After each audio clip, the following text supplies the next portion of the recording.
Hi, it's Elka back again with more of My Side of the Mountain by Jean Craighead George.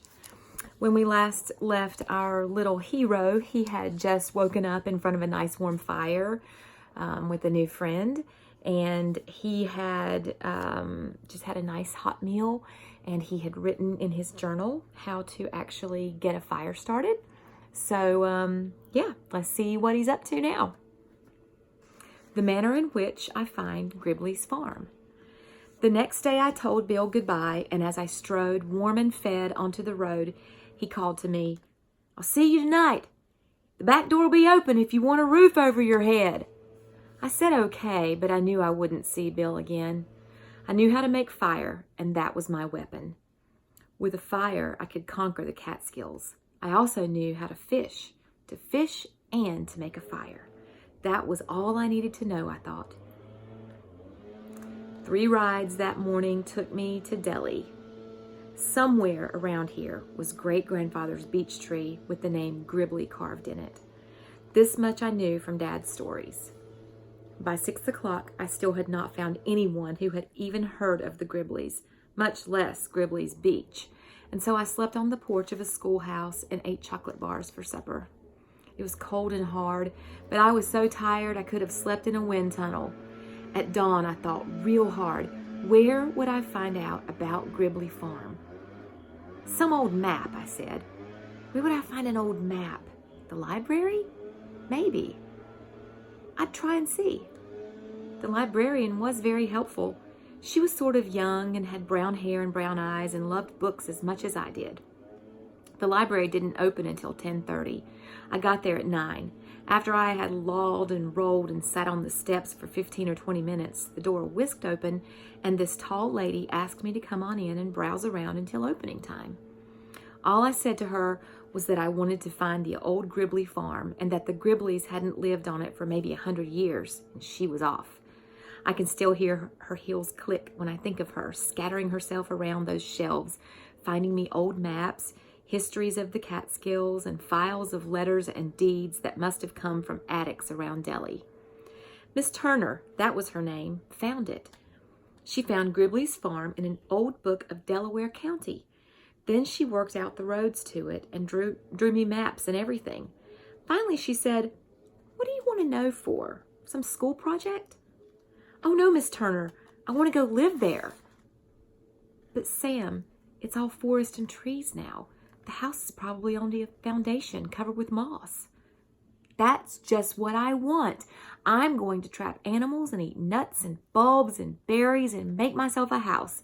You see, I am Sam Gribley, and I thought I would like to live on my great-grandfather's farm. Miss Turner was the only person that believed me. She smiled, sat back in her chair, and said, "Well, I declare." The library was just opening when I gathered the notes we had made and started off. As I pushed open the door, Miss Turner leaned over and said to me, "Sam, we have some very good books on plants and trees and animals in case you get stuck." I knew what she was thinking, and so I told her I would remember that. With Miss Turner's map, I found the first stone wall that marked the farm. The old roads to it were all grown up and mostly gone, but by locating the stream at the bottom of the mountain, I was able to begin at the bridge and go north and up about 1.5 miles. There, caterpillaring around the boulders, roller coastering up ravines and down hills, was the mound of rocks that had once been great-grandfather's boundary fence. And then, do you know, I couldn't believe I was there. I sat on the old gray stones a long time, looking through the forest, up that steep mountain, and saying to myself, "It must be Sunday afternoon, and it's raining, and Dad is trying to keep us all quiet by telling us about great-grandfather's farm, and he's telling it so real that I can see it." And then I said, "No, I am here because I was never this hungry before." I wanted to run all the way back to the library and tell Miss Turner that I'd found it, partly because she would have liked to have known, and partly because Dad had said to me as I left, "If you find the place, tell someone at Delhi. I may visit you someday." Of course he was kidding, because he thought I'd come home the next day, but after many weeks, maybe he would think I meant what I said and he might come to see me. However, I was too hungry to run back. I took my hook and line and went back down the mountain to the stream. I caught a big old catfish. I climbed back to the stone wall in great spirits.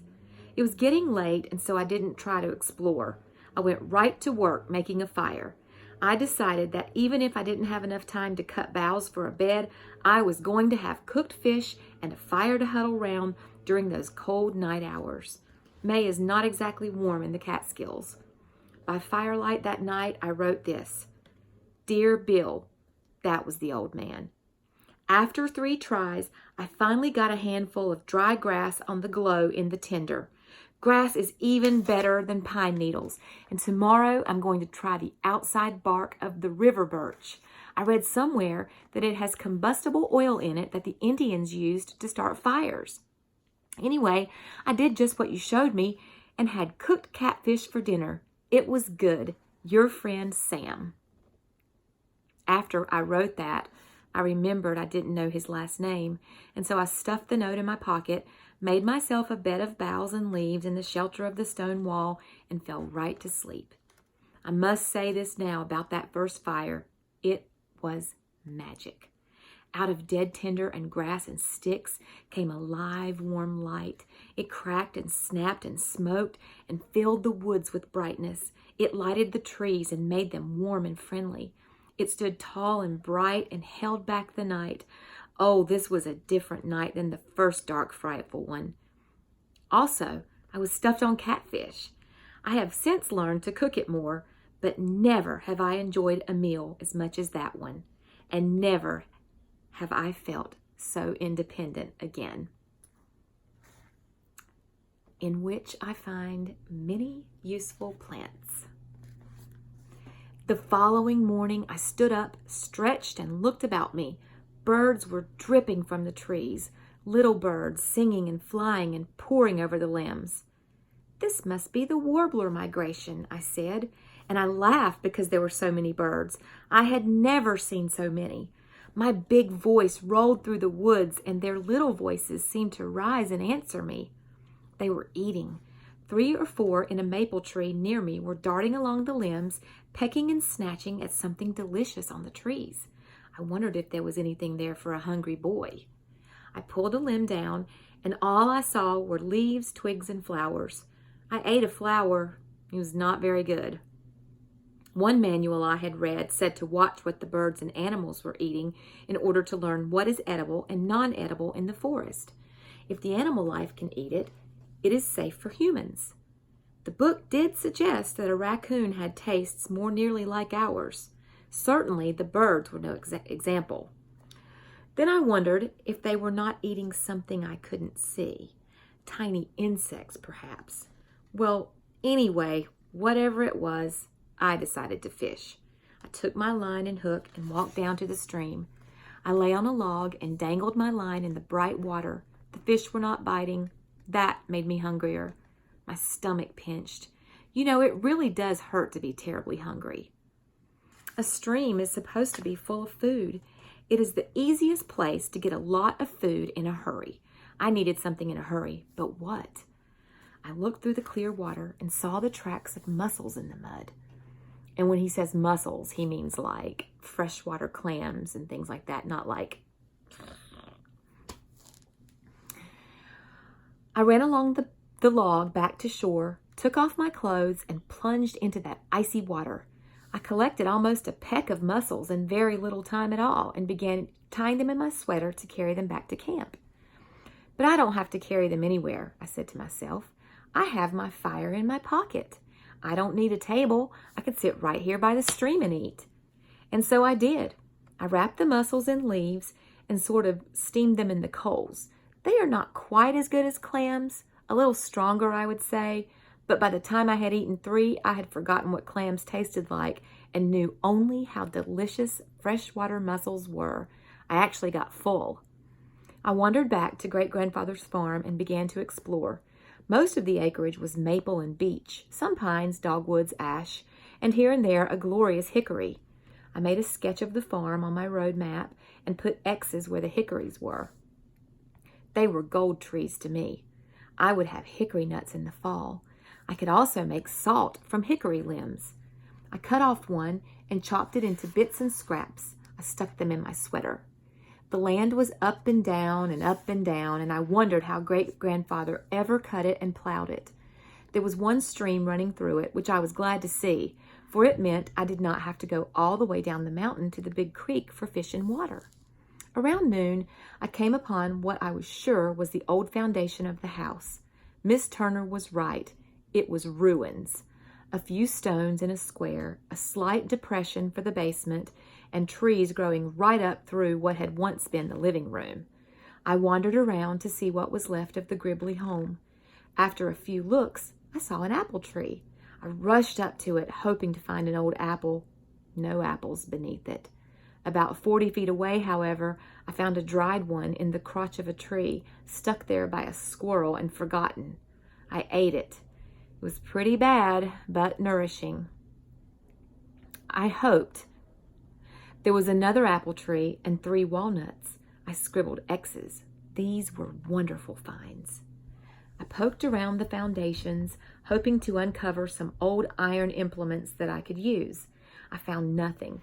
Too many leaves had fallen and turned to loam. Too many plants had grown up and died down over the old home site. I decided to come back when I had made myself a shovel. Whistling and looking for food and shelter, I went on up the mountain, following the stone walls, discovering many things about my property. I found a marsh. In it were cattails and arrowleaf, good starchy foods. At high noon, I stepped onto a mountain meadow. An enormous boulder rose up in the center of it. At the top of the meadow was a fringe of white birch. There were maples and oaks to the west and a hemlock forest to the right that pulled me right across the sweet grasses into it. Never, never have I seen such trees. They were giants, old giants. They must have begun when the world began. I started walking around them.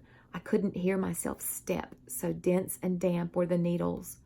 Great boulders covered the ferns and the moss stood among them. They looked like pebbles beneath those trees. Standing before the biggest and the oldest and the most king-like of all, I suddenly had an idea. But you will have to find out what his idea is tomorrow. See you later.